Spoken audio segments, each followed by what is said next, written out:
Good morning. I'm Dr. Ruddy. Welcome back to Herd Immunity, where wisdom is your best defense.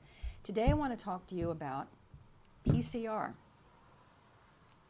polymerase chain reaction. Don't be scared.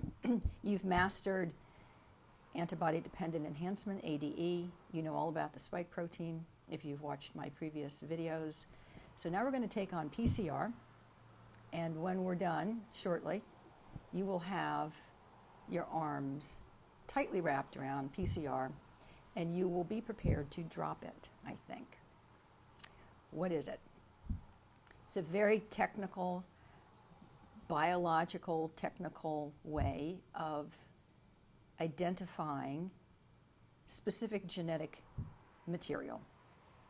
Genetic material being nucleic acids, genes, that sort of thing.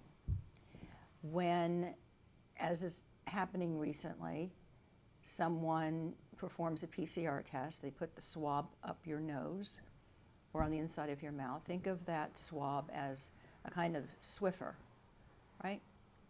You use the Swiffer, I do it every night, kitchen floor, and it picks up everything, okay? It picks up the dust and the grime and the breadcrumbs, whatever I bring into the house, whatever blows through the open kitchen door, and so on and so forth, okay? The Swiffer picks up everything. Well, so does the nasal swab. We don't want to go too far down the road in our imaginations trying to catalog everything that the nasal swab Swiffer would pick up. What it's looking for is evidence of specific genetic information related to the SARS CoV-2 virus. Bits and pieces of it. Now remember that the SARS virus is very similar to other coronaviruses because that's where it comes from. That's its family of origin. So now we've got a nasal swab Swiffer with God knows what on it, okay? And we're going to look for evidence of SARS CoV-2. Not the entire virus, not the entire genome, just bits and pieces that would be sort of like, you know, a mugshot of a criminal that you're looking for. There's the picture up at the post office, okay. PCR amplifies what is found on the nasal swab Swiffer, amplifies it. Without getting into the details of how that's done, the woman who invented this won the Nobel Prize and turned it over patent-free to anyone else who wanted to use it. There's a woman worth admiring. So you're going to amplify whatever you find on the nasal swab Swiffer. Think of an amplifier in your stereo system. You turn up the volume, right? Now there's some songs that you want to hear in which the volume needs to be turned up very, very high. The Doors, LA Woman, Jimi Hendrix, All Along the Watchtower, okay? Those pieces of music need to have the volume turned up high, okay? But not every piece of music needs to have the volume turned up high. And if you turn the volume up too high, you're not going to hear the melody, you're not going to hear the music, you're going to just hear noise. If you were to stand 10 feet away from a 30-foot stack of speakers, amplifiers at a Grateful Dead concert, you're going to go deaf. You're not going to hear the music. You're just going to go bah with noise, okay? The PCR tests that are used to identify the presence of bits and pieces of SARS CoV-2 virus have their amplifiers turned up as if they were at the Grateful Dead concert, okay? Deadheads. Now, it is well known, actually, that these PCR tests should not be amplified. This is not a Grateful Dead concert.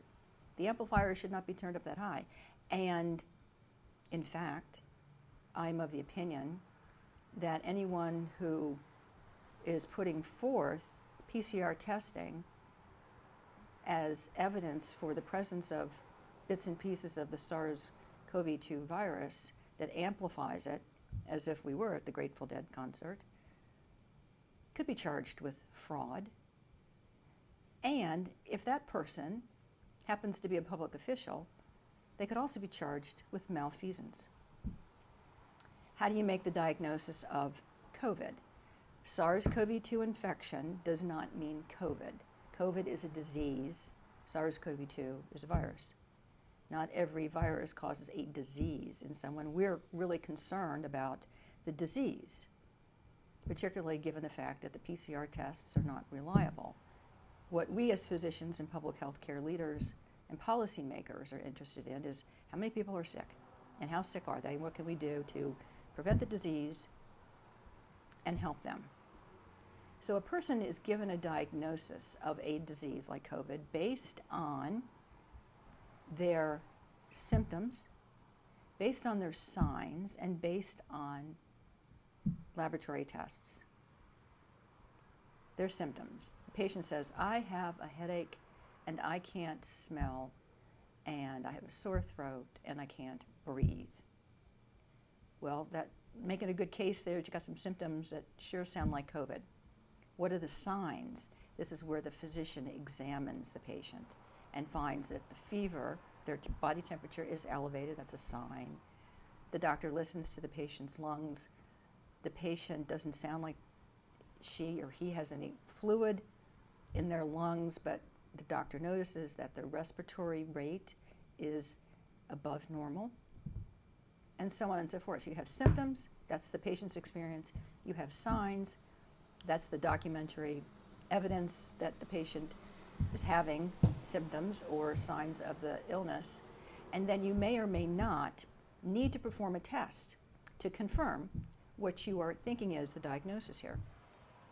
A patient who is sick with symptoms of COVID during a COVID pandemic does not need to have a PCR test for the doctor to make that diagnosis. The doctor can make the diagnosis and move forward. To give you as an example of how a test may or may not be needed, if you have a woman, let's say 20-year-old woman, goes to the obstetrician's office and her belly is large and it's firm, and she says, I haven't had my period in 6 months, and the doctor puts the stethoscope to her belly and hears a fetal heartbeat, and then does a pelvic exam and can feel the head very much down close to the cervix. The doctor can make a diagnosis the patient is pregnant. The doctor does not need to do a pregnancy test. As a matter of fact, the doctor won't do a pregnancy test. Now, if the next patient comes in and she's 30 years old and she's there for a routine examination and she's 2 days pregnant, she doesn't know she's pregnant. If the doctor were, for whatever reason, to do a pregnancy test, the pregnancy test would be negative. She's pregnant, the pregnancy test is negative. Testing is important, but in and of itself is not diagnostic. And so, you must ask the question, when the headlines read, 30,000 new cases of COVID, we're being inundated, here comes the Delta wave, we can't see, we can't breathe, whatever, yeah. Are these PCR positive tests that you are counting as cases? Or are these people sick with symptoms related to COVID, and to what extent have they been properly tested? We're all from Indiana now, right? Lawyers are our first responders. Remember, the two best medicines are love and mercy. Until I see you again, God bless.